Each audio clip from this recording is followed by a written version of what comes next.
Welcome to the iBook podcast. I'm April O'Leary, and this is the YouTube version of our podcast. To get the audio version, you can hop on over to Spotify or anywhere that you consume audio podcasts.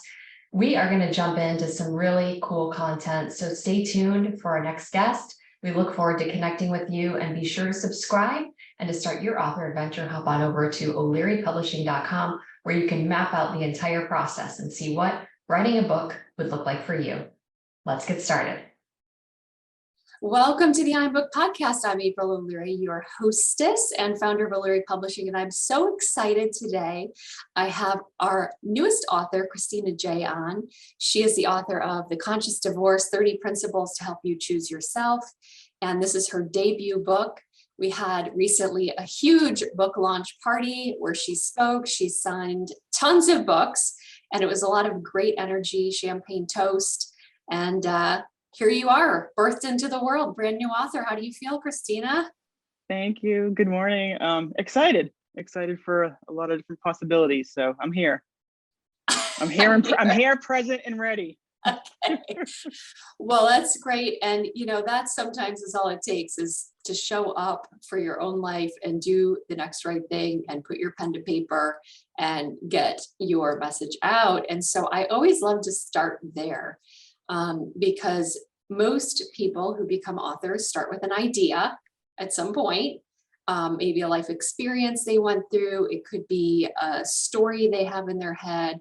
It could be, any number of things. But for you, what was that idea, or that light bulb that kind of started shining to say, maybe I should write a book? How did that come about for you?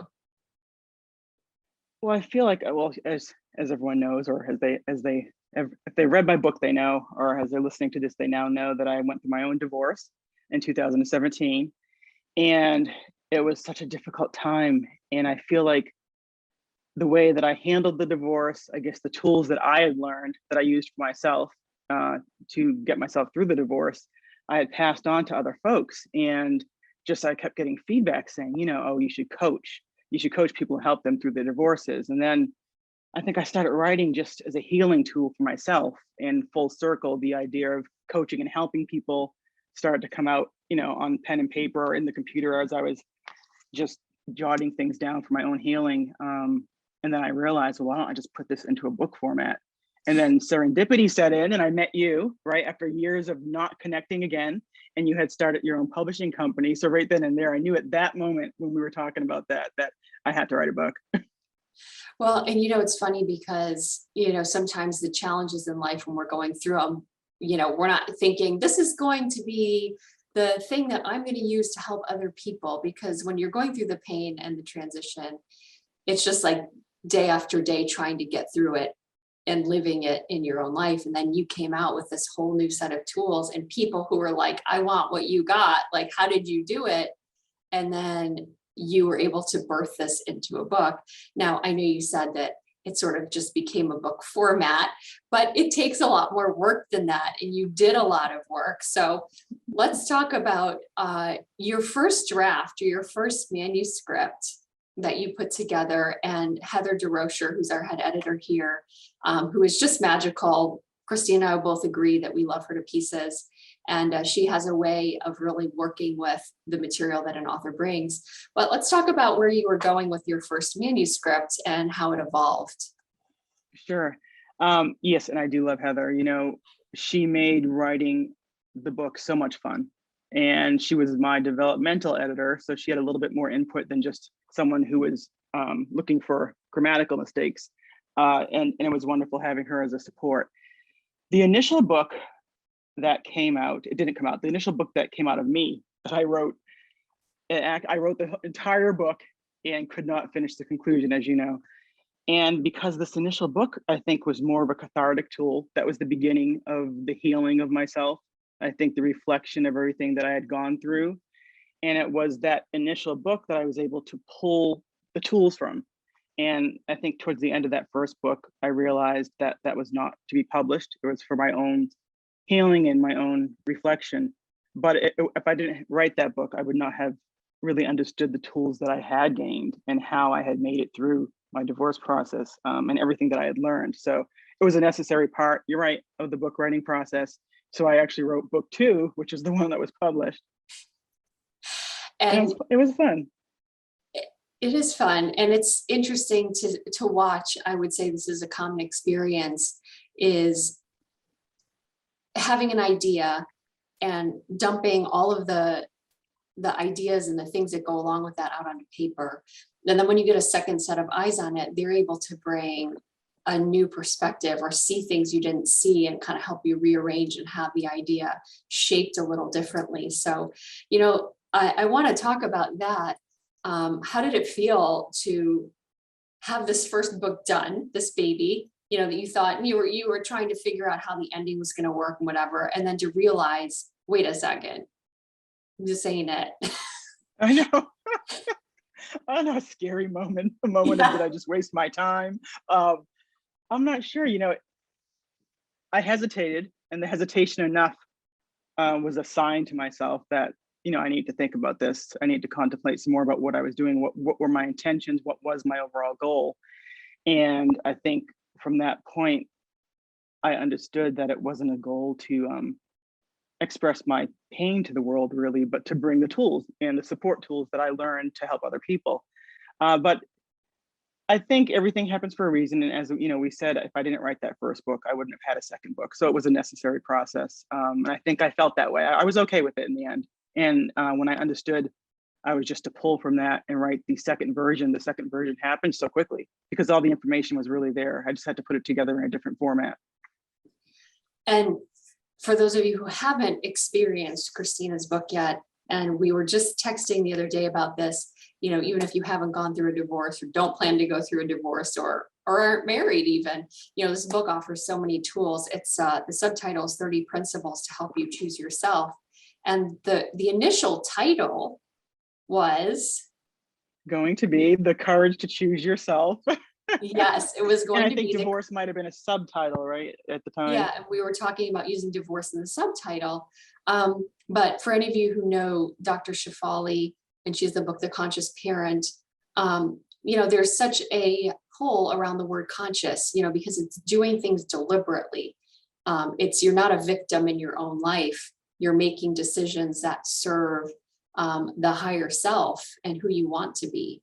And I think that really represented more of what Kristina's book is about, is applying that conscious living to divorce and how she was able to get through it. But I want to get into some of the content of your book. I have it here. I actually have my signed copy in my hand, which I keep in my office here. And the back cover, which I'm going to read a little bit, says, so you're thinking about a divorce? I've been there too. From the agonizing decision of whether to leave to the unnerving process of the divorce itself, traditional divorce can leave you feeling powerless and broken. Add children into the process, and the pressure to protect them can be overwhelming and exhausting. The Conscious Divorce will mindfully guide you through all phases of the divorce process. This is not a book of tips on how to divorce. It's a book of support, solutions, and empowerment. And it goes on from there. But that really is, as you were talking about your first book, and then how you were able to transition and pivot to writing this book that's more not about the pain of going through a divorce, but the tools. I think it became a book now where people who haven't even gone through a divorce are like, oh my God, this book is amazing. And I want to pull out some of the principles and things that you share in here. So I want to ask you first, do you have a favorite principle out of the 30? Oh gosh. I know that's like asking you to no, not really. A child or something. Yeah, no, I believe. Well, I feel like one of the most important ones is number one, which was number one for a reason, which is choose yourself. And that was a big aha in its own, because I never realized I had a choice to choose myself. I didn't realize that was a necessary thing to do. But in reflection of my own life, there are so many moments where I hadn't chosen myself, which means what was good for my well-being, which was true to my authenticity. Like you said, no victimhood, controlling what I could control, which is only me, my actions, my thoughts. So all of that I had never really thought of. So choosing yourself is so important. But my favorite, I'm scrolling through the principles in the back. one of my favorite ones actually was the one about unconditional love, Mhm. because I think in the end that sums up my overall conclusion of all of this, that the goal ultimately is unconditional love for ourselves, which is difficult to do. I mean, it's a daily choice, and I daily I stray from it, and daily I have to make another choice to go back to it, because we are such conditioned people. Everything around us conditions us. I mean, it affects us, and to live a life where we're unconditioned, or to feel our own love unconditionally, that we're enough as we are, takes work. And everything I learned about unconditional love was just so enlightening, and it touched my heart. So that's my favorite one for sure. And I'm still working on it. It's a going to be something to work on until the very end. I think you're right about that. So let's talk about that. Let's dive a little bit into that principle, which is number 28, I believe. Is that 28? Yeah, unconditional love is true freedom. And how does that show up? Like, how did you make that shift in your own life to realizing that you weren't your own best advocate to, I need to be my own, loving myself first, because we can't give away what we don't have. And I think that's part of the problem, just in general with, and I don't want to say society, but people are out looking for love outside of themselves. And the truth I think is, so. love stems from the inside out. And only by emanating love that you have for yourself could you actually potentially love somebody else, right? So how did that Absolutely. show up for you through your divorce and then subsequently show up here in this book? Yeah, well, I think divorce, or any major adversity where we kind of are burned, where our ego is disintegrated, where we feel like we've lost everything, it really challenges you to go within. And I think that's what happened to me, is when I had this death of my ego, when I was letting go of everything I knew in my life through divorce. Everything was, falling apart, and I had to detach myself from the way that I knew myself. It was this inner, I guess, awareness that, wow, I'm so attached to everything in my life. And Mhm. it hurt. I definitely crumbled for a little bit there. And it's like a death of your identity. And that's the one thing that I think made me realize, well, who am I? Like, what is my identity? When you really feel like your identity has been stripped from you, it Mm. makes you go within. And I think that's why so many people who go through difficult adversities have these types of aha moments or awakenings, because it's when when you feel like you've lost everything, you start to question, well, what really matters? And do I have choices? And all these different questions started coming to me. And that's when I realized that nothing outside of myself really made me who I was. Because even though my life as I knew it was being kind of restructured, I still felt the essence of me in there. And that I realized I had a choice. And what I didn't realize is that choice had to be to choose my own love, because once you're broken like that, you can either fill yourself up with love or fear. And the fear kept creeping in, but I kept trying, and I keep having to re-choose love. And that's the way that I want to know myself, so that everything I execute can be done from a place of love and this higher vibration, and just it's a better outcome. And I still, like I said, have to work on it daily. It's a daily thing. But yeah, it was so many aha moments from this, seemingly tragic event, which is a difficult event, but it was a conscious choice in the end for my own well-being. And that's how I want to see it, and that's how I think other people have the ability to see it. And that even though you will hurt and you could be broken, there's still a choice. Like, what are you going to do from there? Yeah. And the thing that, and it's even, the word choice keeps coming up, and it's in your subtitle to, to help you choose yourself.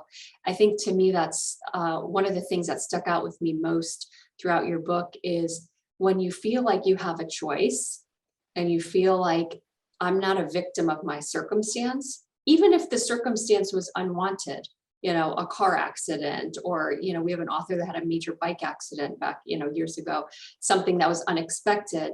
You still get to choose how you're going to respond to that. You get to choose how you're going to heal from that, what resources you're going to avail yourself of, how you're going to process it, and all of that. So, there are many people who get divorced and are bitter for the rest of their lifetime about it. Right. But the choice Right. to say, even if someone went through a divorce and it wasn't their choice, maybe the partner made that choice because they wanted to leave, they still have the ability to say, I can still love myself unconditionally. And anything, as you said, that was taken or restructured, I loved how you said that, your life was being restructured. Right. It didn't change the essence of who you were and who you are. And I think that's a really, really powerful key message for anyone going through adversity, is to look at what choices do I have available to me. Well, definitely. And a major aha moment. I had so many gifts from this divorce. And that's another thing I think I wrote in the book, that who would have thought that you would have a gift, and for anything in life, we have a choice to see it as a lesson, which therefore can be a wisdom and a gift, or as a burden and just to ignore what we should be learning from it. But yeah, I learned a lot about blame and how, just even blaming anyone for my circumstances. Like you said, whichever end of the stick you're on, if you're the one who executed the divorce, or if you're the one who is dealing with the divorce from the other side of it, just not to blame anyone for the circumstances, and even not yourself, because I truly believe that when we show up daily, we truly are doing the best that we can with who we are in that moment. But on a bigger picture, blame really disempowers us. And when you blame someone for something, it means that you give away your power to them. So for instance, if I blame my former spouse for my divorce, and if I blame him for my unhappiness, then I'm saying that he was ultimately responsible for my happiness and for my well-being. And that's the thing I learned, that he wasn't. No one is. You're responsible for your own well-being, for your own happiness. And when you blame anyone for any of those circumstances, you basically disempower yourself. So it's been this huge journey back to empowerment and self-love, because you can't have empowerment without your own self-love and knowing that you are worthy just as you are. And the more you take control and responsibility of your life, the more you understand that you have the power to change anything. Like you said, you have so many choices. Yeah. And I think a lot of people who are stuck in divorce feel like they don't have choices, right? I think that's what keeps them there for so long. They're afraid of the choices. They're afraid of choosing something different. And I just think that's normal. And when you get to the other side of that, you realize that, sometimes a choice for change can change your life for the better. It can give you something you never thought you would have. And it can be a better choice than staying in a state of pain or fear. It really can. And the fear that comes along with the idea that change, brings forth like the uncertainty of like what's going to come on the other side of that change. But I think that the fun part of it, I always like to look at life as an adventure, is that you're basically living the results right now of all the previous choices you've made. And so you know what you're already getting. So unless you're willing to do something different, then basically this is it. And so right. so, Insanity, right? The same thing over and over again. Yeah. So by changing it up and doing something different, you get the unexpected fun of figuring out what's going to show up if I change or pivot or do something different. And not that divorce can be labeled as fun, but staying in an unhappy marriage is certainly not fun. And continuing to stay wishing it would get better is also insanity. If all of the, if all of the stones have been unturned and you've tried this and you've tried that, and, you've talked about, going to therapy, and that, really just by healing yourself doesn't mean you can necessarily recover a relationship.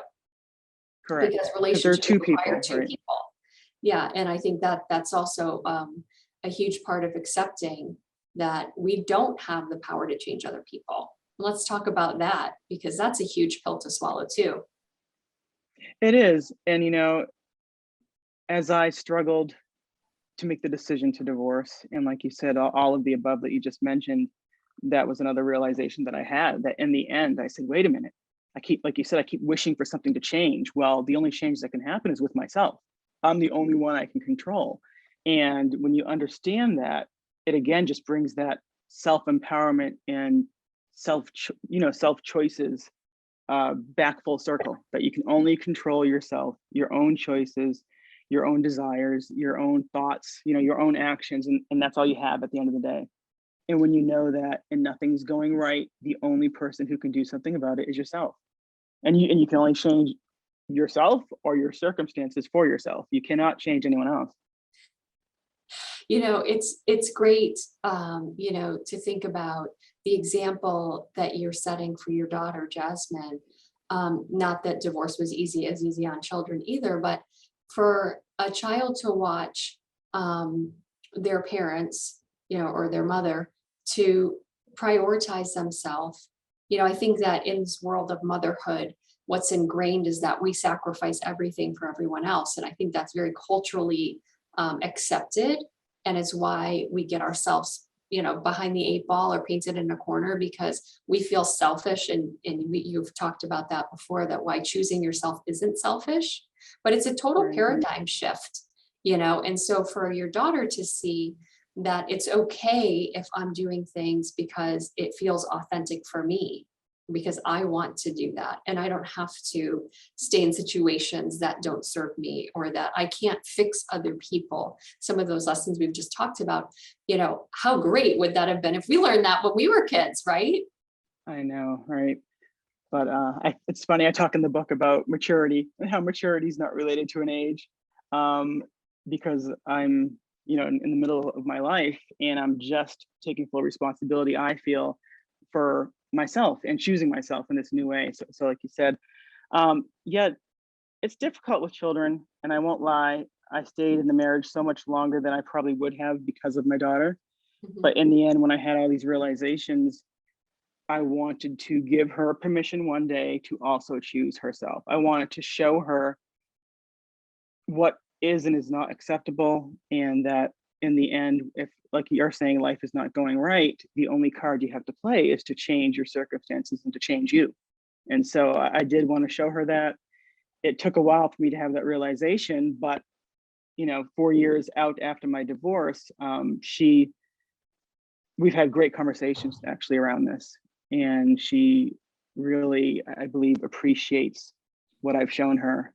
And she's a great kid, and even her, I believe I had a conversation with her when the divorce was taking place about her choices. At the time, she was old enough to have this conversation, and just reminding her that she too had a choice and that she could act out and do things in pain because she too was part of this divorce, or she could choose to still love herself and be a good kid and embrace her own future. So Jasmine's very wise, my daughter. You know Jasmine. She She's an is. She's old an old soul. soul. So you cannot have these conversations with other children possibly, but with her I could. Yeah. But yeah, I'm so blessed that I made this decision for myself, because I could not be the mother I needed to be for her.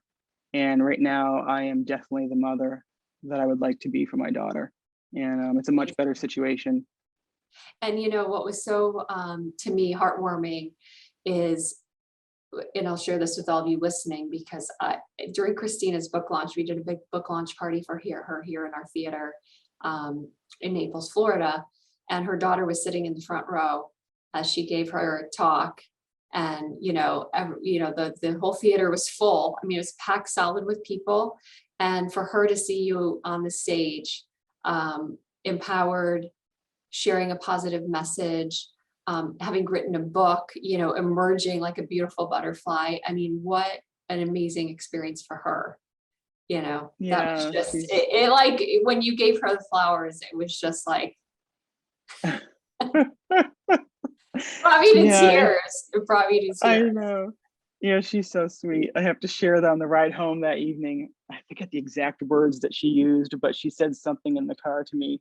She was trying to have this adult moment with me. She said, "Mom, I have to tell you that I'm impressed. That was better than I thought it was going to be." I don't know, she said something like that. It was so cute. I was like, "Thank you."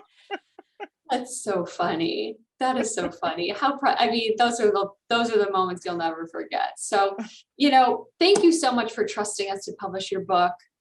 We are so honored to be able to count you as one of our valuable authors here, and to have your first book out in the world, serving those who are going through divorce and those who are just wanting to feel more empowered in their life.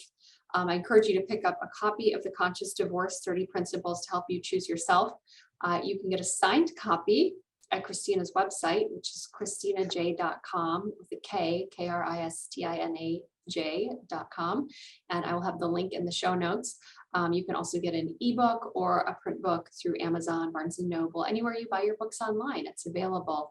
Do you have any parting words or anything that you'd like to share about maybe someone who's either going through divorce or has gone through something hard and is thinking about writing a book? What words of wisdom do you have to leave today? Sure. Well, for writing a book, I would say that, and I think Heather DeRocha will comment on this about, later on in this speaker series that you're putting on, that if you've gone through anything, you have a story in you. So, writing is so cathartic, and I truly believe that so many people write for that reason, but then it also serves others. In regards to my own book and the things that I've learned, my last comment, I guess, is that, as I said before, every day for me is a choice, and I remind myself, am I going to be afraid, or am I going to choose to be brave and courageous and fill myself with love? And that is a choice that I think is universal for every decision I make in my life. It runs into everything. And yeah, that's it. I mean, through all of this, that's the one thing that has stuck with me the most, because I'll use it for the rest of my life. So, and I couldn't have done this without you, so I appreciate it. Oh, you're awesome. Well, you know what? We had a great time. We had a fun time putting together, the book cover and the photo shoot and the website and, all of the bells and whistles that go along with launching a book. It may seem like the writing is the hardest process. It's part of the process, but there's a lot more that goes into launching a book. And we really love to pour ideas into our authors to launch their brands. And speaking of that, Kristina is going to be speaking at our large author event, Booked 2022, here in Naples, Florida. It's going to be on Saturday, February 5th. She's going to be taking the stage in front of 150 people, talking about her message to the courage to choose yourself. She's been working tirelessly on her talk. It's amazing. You're going to laugh with her. She's got a great stage presence and has some really great things planned for you. So we hope you'll go. To get tickets, you can go to o'learypublishing.com/booked-naples and grab your seat before they sell out. Thank you, Kristina. Can't wait to see what's in store for you in the future. Can't wait to see you on Oprah someday soon. We have that in the work. We have that up on the vision board, right? That's you coming. and I both. That's coming. We have no doubt. It's just the seed that's planted. It's going to germinate and sprout at some point. So thank you again. And thank you for being here listening on Booked. I'm booked. We've got so many booked terms around here, but luckily we're a publishing company, so it makes sense. Have a great day, everybody, and we'll catch you on the next episode. Take care. So this has been another episode of the iBook podcast. I'm April O'Leary signing off. Be sure to hop on over to o'learypublishing.com to start your author adventure and see what writing a book could do for you in your profession, in your career, and what doors it might open. We thank our guests for being a part of the show today, and be sure to subscribe to podcasts here on YouTube. We look forward to serving you and helping you get your book out into the world.